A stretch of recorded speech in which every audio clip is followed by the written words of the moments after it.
भाजप नेत्या पंकजा मुंडे या शिवशक्ती परिक्रमा यात्रेनिमित्त राज्यव्यापी दौऱ्यावर असून त्यांनी आज कोल्हापुरात श्री करवीर निवासिनी अंबाबाईचं दर्शन घेतले। त्यांनी आपण देवीचरणी सर्वांना काहीही कमी पडू देऊ नको आणि कोणाला उपाशी झोपू देऊ नको, कोणाला दुसऱ्याच्या दारात जायची वेळ येऊ देऊ नको आणि आपल्या दारात आलेल्या माणसाला रिकाम्या हाती जाऊ देऊ नको अशी प्रार्थना केल्याचं म्हटलं। माझ्या यात्रेला लोकांचा प्रचंड प्रतिसाद मिळत असून लोकांना आमच्याशी बोलायचं आहे। अनेक कार्यकर्ते 2014 पासून मी मुख्यमंत्री व्हावं असं म्हणतात। या गोष्टी काही नवीन नाहीत असंही मुंडे यांनी स्पष्ट केलं। त्या कोल्हापुरात पत्रकारांशी बोलत होत्या। पंकजा मुंडे यांची शिवशक्ती परिक्रमा यात्रा आज कोल्हापुरात दाखल झाली असून सकाळी त्यांनी करवीर निवासिनी श्री अंबाबाईचं दर्शन घेतलं। यावेळी त्यांच्यासोबत शिवसेना शिंदे गटाचे खासदार धैर्यशील माने, भाजप पदाधिकारी उपस्थित होते। सकाळी एका खासगी हॉटेलमध्ये त्या थांबल्या होत्या। हॉटेल ते अंबाबाई मंदिरापर्यंत खासदार धैर्यशील माने यांनी पंकजा मुंडे यांच्या गाडीचं सारथ्य केलं।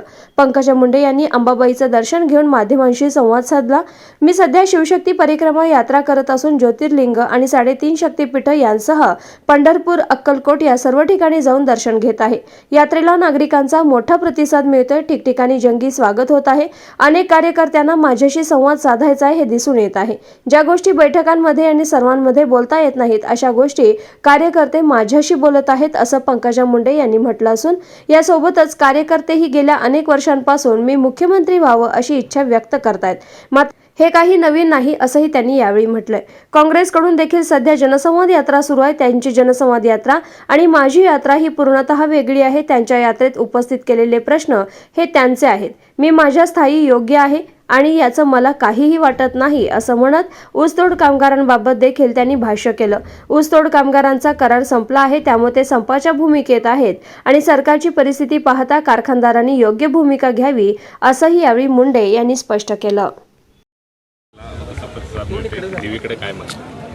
शिवशक्ती परिक्रमा आहे आणि या शिवशक्ती परिक्रमेमध्ये मी सर्व महाराष्ट्रातले आपले ज्योतिर्लिंग आणि शक्तिपीठांचं दर्शन घेते।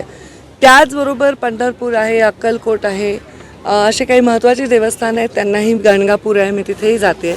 बरेच वर्ष ही माझी इच्छा होती, यावेळी ती पूर्ण झाली। श्रावण महिन्यामध्ये ह्या सर्व देवांचं आणि देवींचं दर्शन मला होत आहे। आजही मी महालक्ष्मीच्या चरणी नतमस्तक झाली या कोल्हापूर नगरीमध्ये, जे म्हणजे खरं तर क्रांतीची नगरी असं म्हणायला हरकत नाही आहे। राजकारणाच्या आणि विचारांच्या इतिहासामध्ये त्या नगरीमध्ये आपल्या महालक्ष्मीच्या चरणी मी नतमस्तक झाले।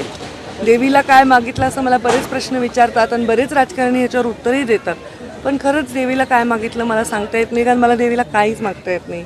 त्यांचं एवढं सुंदर रूप असतं, हे मन लावून मला पाहायला खूप आवडतं। पण तरी असं जाता जाता हेच मागते की आपल्या देवीने एवढं वैभव, एवढं ऐश्वर, एवढं संपन्न देणाऱ्या महालक्ष्मीने कोणाला काहीही कमी पडू देऊ नये, लोकांना कधी उपाशी झोपू देऊ नये, कोणाच्या दारात जायची वेळ आपल्यावर आणू नये आणि आपल्या दारात आलेला व्यक्ती रिकाम्या हाताने जाऊ नये, एवढंच देवीला मी प्रार्थना करते। मला दहीहंडी फुटेल असं वाटतंय। राज्यभर रॅली काढताय, कसा प्रतिसाद आहे, काय प्रतिसाद तुम्ही पाहताय सगळे, म्हणजे मी सांगावा प्रतिसाद अशी वेळ माझ्यावर येऊ नये, ईश्वर करो। प्रतिसाद तुम्ही सर्व पाहताय, प्रचंड प्रतिसाद आहे, म्हणजे तो मुंडे स्टाईलचाच प्रतिसाद आहे।